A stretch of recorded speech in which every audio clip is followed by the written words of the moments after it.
Welcome to Wonderland Weekly, hosted by Toronto Ty. Now sit back and have a wonderful week. Hey everyone, Toronto Ty back here again on the first official Sunday of the season. Checking out everything. Gonna go on Yukon Striker during some of the early ride time and, check out some of the other areas that I didn't really get to show off in the first week's video. And of course, just, showing you around, seeing what I'm up to this week at the park. So interestingly, they have a secondary split point here so that some guests can choose to wait for row 1 or go to the standard wait for rows 2 and 3. I actually really like that because, of course, a lot of people are going to be waiting for row 1. And with the bin system, then I guess this is the best way to make sense of that. Yeah. Of course, you have to have a note then. Front row closes 30 minutes prior to park close. So that's pretty interesting. I like it though. It is actually very nice.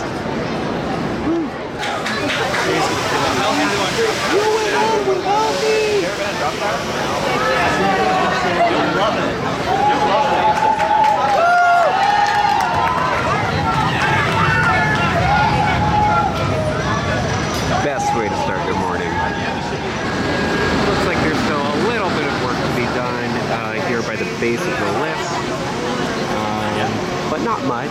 And for those wondering, souvenir cups must be empty for the bin system. So that answers that question, which makes sense. I'm just wondering if they have, like some kind of drain up here for people to pour it out if they, can't actually drink the whole thing. This pathway in front of Splashworks is still closed this week, but they've been doing a lot of work here. Everything's looking a lot closer to completion. So this, will be Gold Rush Junction, which for Wonderland's 38th birthday celebration, then they will be having a deal, 50% off what they are calling, I believe, a gold bar, which is, deep fried butter with maple drizzle and ice cream. I'm probably going to try it out, even though I'm not particularly interested in it, but I will try it just for the sake of it. But yeah, other than that, Mess Hall is coming along really, really nicely. You can see that they've got a roof here. It looks like they're going to theme like the front part of the roof and then not the rest, which is fine because it's, I don't know. There gets to be a point where you just go, that's enough. The last remnant of Orbiter, Sol Loco, this one lone Mayan statue in the bushes. I actually really like that they still have it there. And I hope that it kind of stays basically forever. We'll see. And I believe they planted new trees along here, so that's nice. That'll be helpful. And I think the lampposts are new. I don't remember this pathway really being lit up last week, but clearly they have been, working overtime. Last minute projects, getting ready for the season to fully begin, which will be happening very, very soon.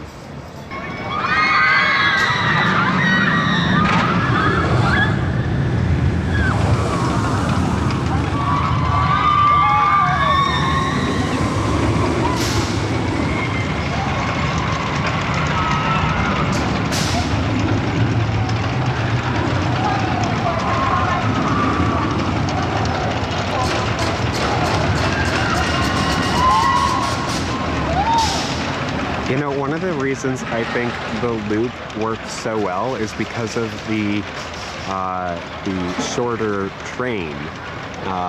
It really, creates a different kind of visual than I think most loops. Just because it fits, there pretty well. It just hugs that top section right there.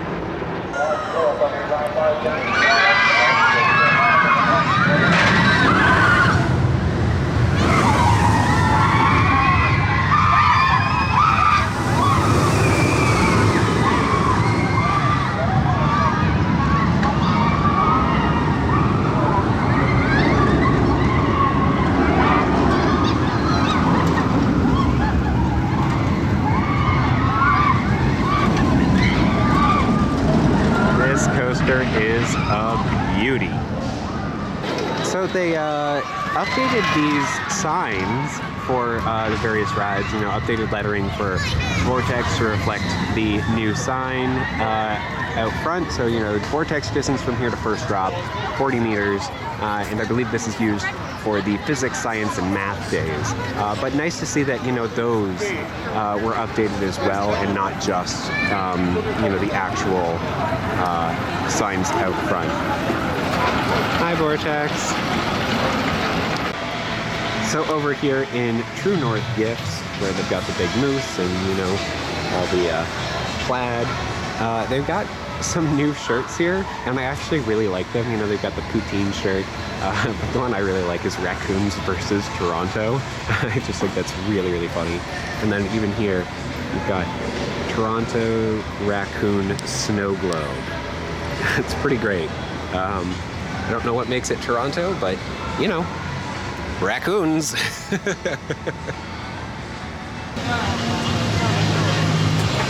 then it's literally you're sitting there straight down.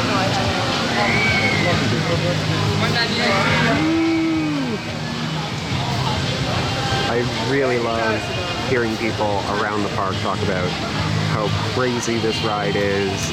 And oh my goodness, I really like this view.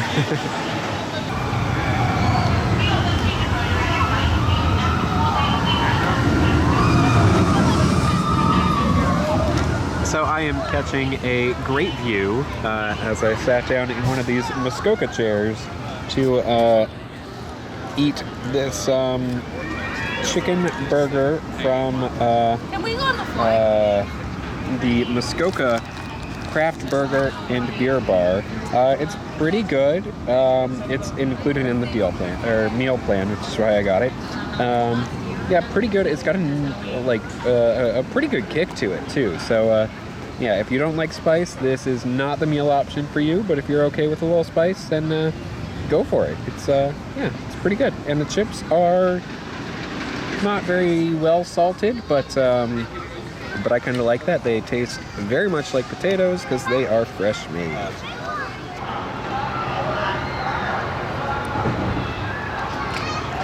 So over here by Canyon Trader, the pathway is still not open, but Chuckwagon got a sign which looks absolutely fantastic. Hot dogs, sausages, beer.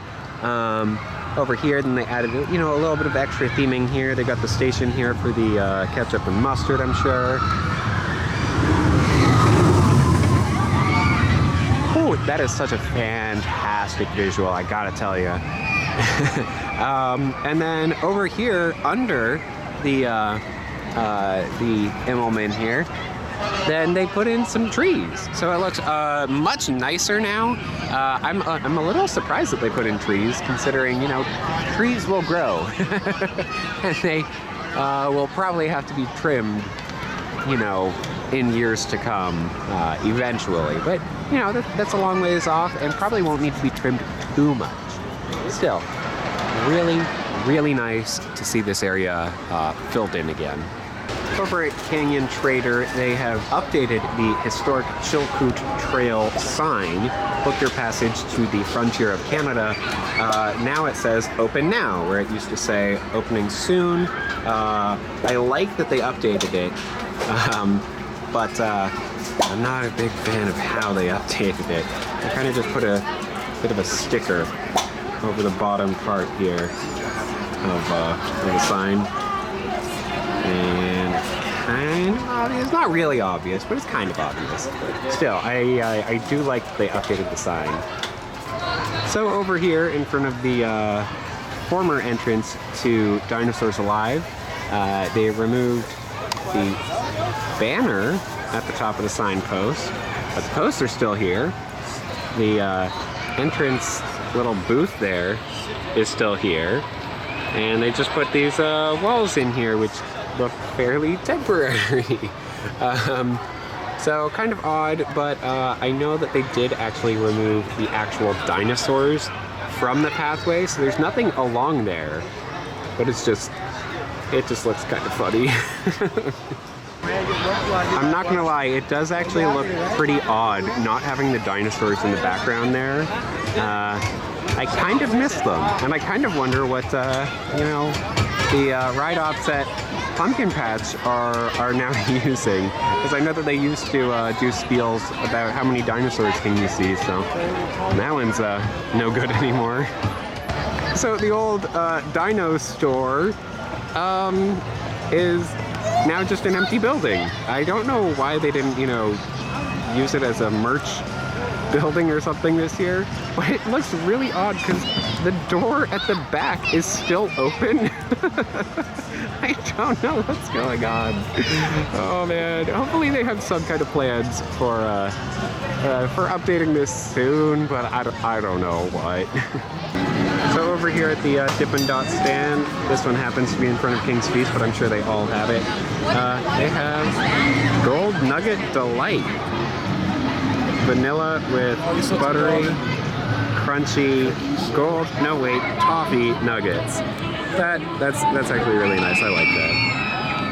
Guys, they have Crash Bandicoot along Speed City Raceway, and it makes me so happy because Crash Bandicoot is my childhood.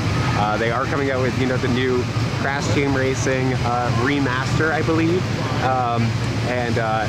Yeah, they've got, all these crates. Anyone who's a fan of the games, this is just fantastic. They've got the crates, one with an arrow, the exclamation point. They've got Dr. Neo Cortex over there. They've got, the free life box, a regular crate, a TNT crate, a question mark crate back there, as well as, I believe that's Aku Aku on that other one, but can't see it from this angle. Checkpoint box, nitro box, and another regular crate. Just getting another look here from Leviathan's Q at some of the Crash Bandicoot tie-ins on Speed City Raceway. Really, really interesting. I mean, I know that they are, coming out with the remastered version of Crash Team Racing, but yeah,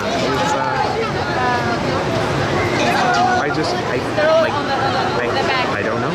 It's interesting. But it's so strange to me because there's no signage that says that it's related to Crash Bandicoot that I can see. No signage, no, hey, check out the new game, nothing. And honestly, that is even more perfect. Yeah, look, over here you've got Coco Bandicoot in her cart. I feel like, I just want to go on this with my family, and we are going to geek out about this so much. I'm gonna, I might, ride this more than I should this year.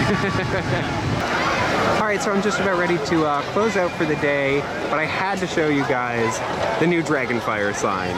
I love it! It is so awesome. Fits in so well with the theme, with the ride. Goodness, if you don't love this, I mean, come on, this is classic. It's just pure theming. Really, really great. Dragonfire with the Y. Oh man. And a fair bit of wait for it. But before I go, I have to do trivia time, guys. And no one was able to guess last week's trivia question correctly. So again, I was a little incorrect about the exact location of this former ride. It was right next door to Kingswood Music Theater. I never saw photos of them together. There are very few photos of